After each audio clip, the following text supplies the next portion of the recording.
Sabe aquela impressão de que com o tempo a gente vai perdendo um pouco da força? É uma coisa que muita gente sente, mas olha, a ciência tem um recado bem claro. Esse declínio não precisa ser o nosso futuro. Nesta análise, a gente vai direto ao ponto, vendo as estratégias que realmente funcionam para lutar contra essa perda e, claro, construir uma base sólida para envelhecer bem. A grande pergunta que fica é, por que isso acontece? Né? Será que é só o tempo passando e não tem o que fazer? Ou tem algo mais profundo aí, algo que a gente pode de fato mudar? A ciência mostra que são dois processos bem específicos, duas condições que, na maioria das vezes, andam juntas.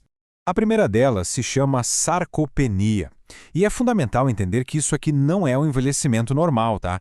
É uma desordem muscular que avança, uma perda de potência que vai se acelerando e que impacta tudo no dia a dia, desde carregar as compras do mercado até uma coisa tão básica quanto manter o equilíbrio.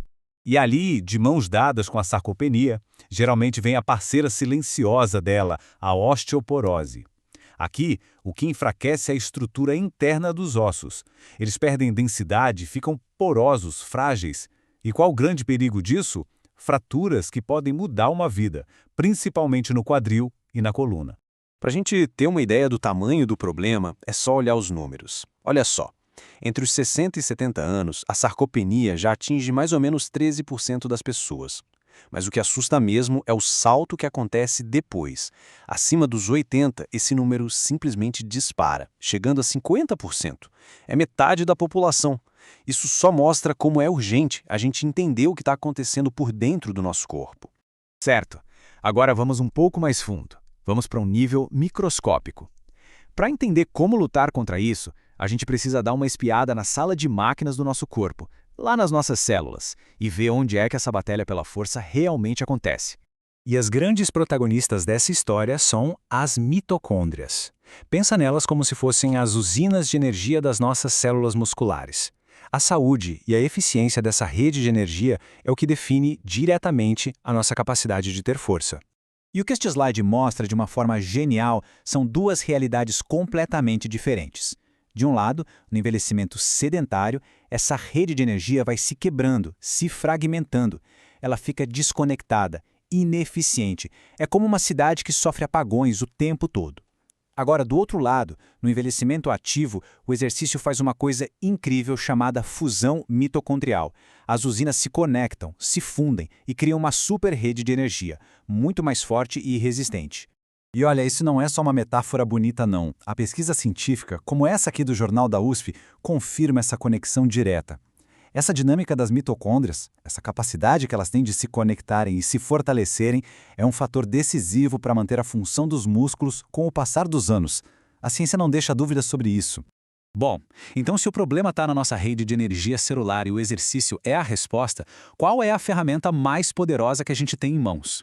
As evidências científicas são esmagadoras e todas apontam para a mesma direção. Treinamento de força, a famosa musculação. Uma análise enorme que juntou 26 estudos com mais de 2.000 mulheres chegou a uma conclusão impressionante. Ele não só aumenta a força dos músculos, como também aumenta a densidade dos ossos em áreas que são críticas. Mas o ponto mais forte é este aqui. Ele pode parar a perda óssea e, em alguns casos, pasme, até reverter o processo. Esse slide mostra o outro lado da moeda, o preço de não fazer nada. Nesses mesmos estudos, os grupos que não fizeram musculação continuaram perdendo massa óssea. Isso ensina uma lição que é fundamental. O declínio não é uma coisa que simplesmente acontece. Ele é o resultado padrão se a gente não fizer nada a respeito. Ok, a ciência convenceu. Mas como é que a gente transforma toda essa teoria em um plano prático? Agora a gente sai do porquê e entra de cabeça no como. As recomendações da Sociedade Brasileira de Geriatria são bem diretas ao ponto. 2 a 3 vezes por semana, com foco nos grandes grupos musculares. 3 séries de cada exercício com 8 a 10 repetições. E aqui tá a chave de tudo, a intensidade. A meta é trabalhar com mais ou menos 80% da carga máxima que a pessoa consegue levantar uma vez. O músculo precisa desse desafio para crescer. Para simplificar, dá para resumir tudo em 3 pilares. Primeiro, a intensidade. O esforço tem que ser de verdade. Segundo, a frequência. A consistência de treinar 2 ou 3 vezes na semana é o que constrói o resultado a longo prazo. E claro, terceiro, a progressão. O corpo se acostuma, Então a gente precisa ir aumentando os desafios aos poucos. Mas calma, o treino é só metade da equação. Para construir um muro, não adianta só ter o pedreiro, a gente precisa dos tijolos, certo? Com os músculos é a mesma coisa. E é aqui que a nutrição entra como a outra peça-chave desse quebra-cabeça. E quando o assunto é matéria-prima para músculo, o nutriente principal é a proteína. Para quem já está lidando com a sarcopenia, a meta é bem clara. Até 1,5 gramas de proteína por quilo de peso corporal todos os dias. Esse número não saiu do nada. Ele vem de estudos que mostram o quanto o corpo precisa para estimular essa reconstrução muscular.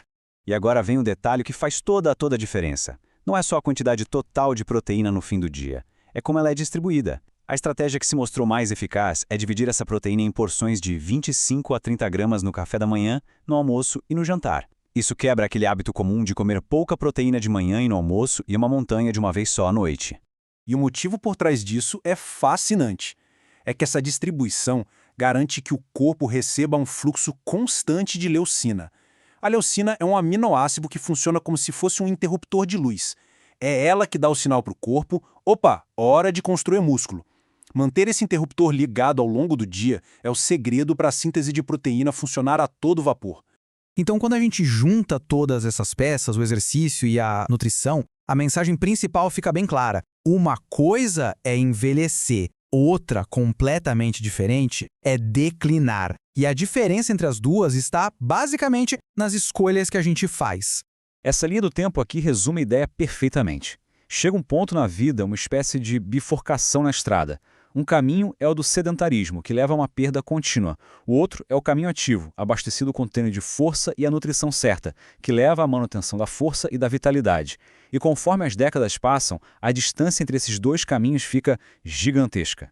E tudo isso nos leva a uma reflexão final. A ciência não deixa dúvida, e as ferramentas para mudar o jogo são conhecidas e acessíveis. A perda de força com a idade não é um destino inevitável, mas sim um resultado. A pergunta que fica, então, não é o que vai acontecer, mas sim qual resultado cada um vai escolher construir a partir de agora.